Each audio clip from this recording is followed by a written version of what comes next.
नमस्कार, मैं हूं आलोक शुक्ला और आप देख रहे हैं वर्ल्ड न्यूज सर्विस। शुरू करते हैं खबरों का सिलसिला आज की बड़ी हेडलाइन से। इंडिया और चाइना में छिड़ सकता है मिनी वार। बनारस से सीनियर सिटीजन फोरम के चेयरमैन मिस्टर एस पांडे ने WNS संवाददाता से बातचीत में कहा कि भारत चीन की सीमा पर वर्तमान में जो गंभीर तनाव बना हुआ है उससे स्पष्ट है कि जल्द ही इंडिया और चाइना में मिनी वार छिड़ सकता है और अगर ऐसे ही रहा तो चीन के अंदर गृह युद्ध की नौबत आ सकती है और चीन के राष्ट्रपति को हटाया भी जा सकता है। मिस्टर पांडे ने कहा कि प्रधानमंत्री नरेंद्र मोदी इस समय वर्ल्ड के सुपर पावर PM बन चुके हैं, जिनसे मिलने के लिए कई विदेशी राजनेताओं की लंबी लाइनें लग चुकी हैं, लेकिन मोदी को मिलने की फुर्सत तक नहीं है। मिस्टर पांडे ने WNS से आगे बातचीत में बताया कि चीन एक विश्वासघाती देश है और इसने कोरोना जैसे और भी कई घातक वायरस तैयार कर रखे हैं, जिनका प्रयोग ये भारत पर कर सकता है। चूंकि भारत और चीन दोनों परमाणु हथियारों से संपन्न हैं, लेकिन इस मिनी वार में चीन परमाणु बमों व रासायनिक हथियारों का भी इस्तेमाल कर सकता है। लोकसभा के 5 सांसद कोरोना पॉजिटिव। आज से शुरू हो सकता है मानसून सत्र। WNS दिल्ली से मिली रिपोर्ट के अनुसार संसद के मानसून सत्र की शुरुआत सोमवार से हो रही है, लेकिन उससे पहले ही 5 सांसद कोरोना पॉजिटिव पाए गए हैं। सूत्रों के मुताबिक सत्र से पहले सांसदों की कोरोना जांच हुई थी, जिसमें लोकसभा के 5 सदस्य कोरोना पॉजिटिव पाए गए। हालांकि अभी और सांसदों की कोरोना टेस्ट रिपोर्ट आना बाकी है। बता दें कि मानसून सत्र से पहले भी कोरोना टेस्ट करने को कहा गया है। केंद्रीय गृह मंत्री अमित शाह भी सत्र से पहले अपने मेडिकल चेकअप के लिए शनिवार रात एम्स में भर्ती हुए थे। बता दें कि कोरोना के चलते इस बार संसद के मानसून सत्र में काफी बदलाव किए गए हैं। संसद सत्र के दौरान कोरोना गाइडलाइन का सख्ती से पालन किया जाएगा। पूर्व प्रधानमंत्री चंद्रशेखर के जीवन पर बन रही है film the hero of the emergency Chandrashekhar, जिसमें अभिनेता का किरदार गुजराती फिल्म के सुपरस्टार राकेश पांडे व फिल्म निर्माता मुकेश पांडे हैं।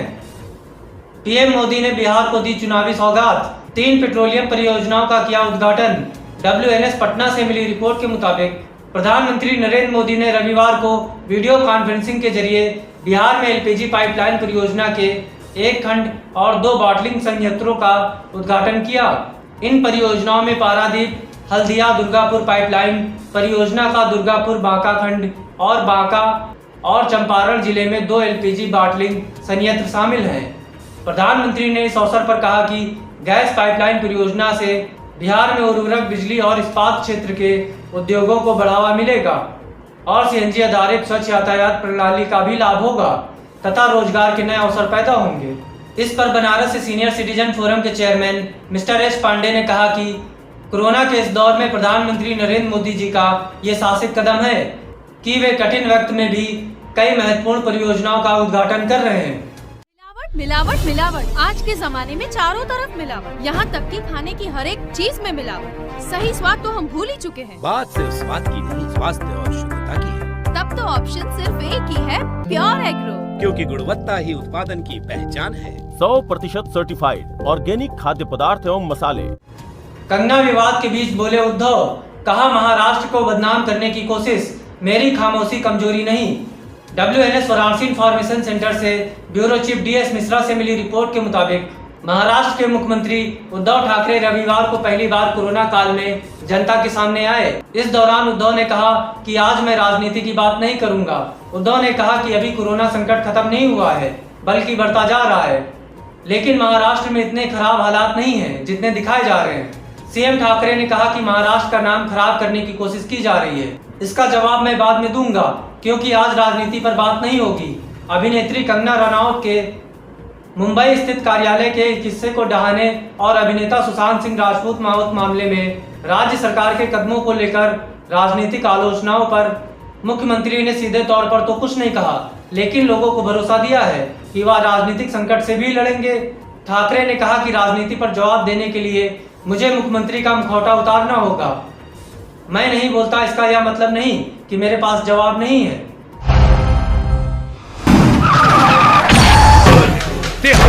गलत खातिर खतरा, सच्चा खातिर सहारा, मां शीतला के पूजे वाला। हम हैं गोविंद ठाकुर, रिक्शा वाला। हम तो मेहनत के रोटी खाईला और मस्ती में रिक्शा चलाईला। कितना अलग बा हमनी के रवाब, बोला रिक्शा वाला जिंदाबाद। गोविंद ठाकुर, मैं तुझे ऐसी मौत मारूंगा कि मौत भी तुझसे पूछेगी कि सिकंदर शेख कौन है।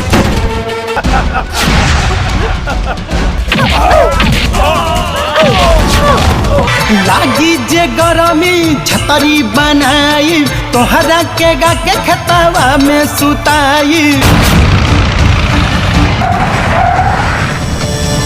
तेरे इन लोगों के सामने, तेरी माँ शीतला के सामने कुत्ते की मौत मारूंगा, कुत्ते की। सिकंदर शेख, मां शीतला के सौगंध, ठाकुर के खून के कसम, ठाकुर के रहते मां शीतला के मंदिर टूट जाए तो ठाकुर भैला पर धिक्कार बा।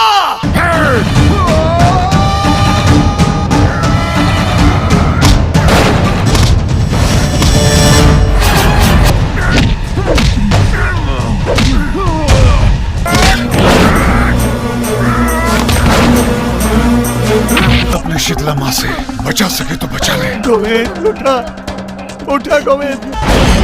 चला।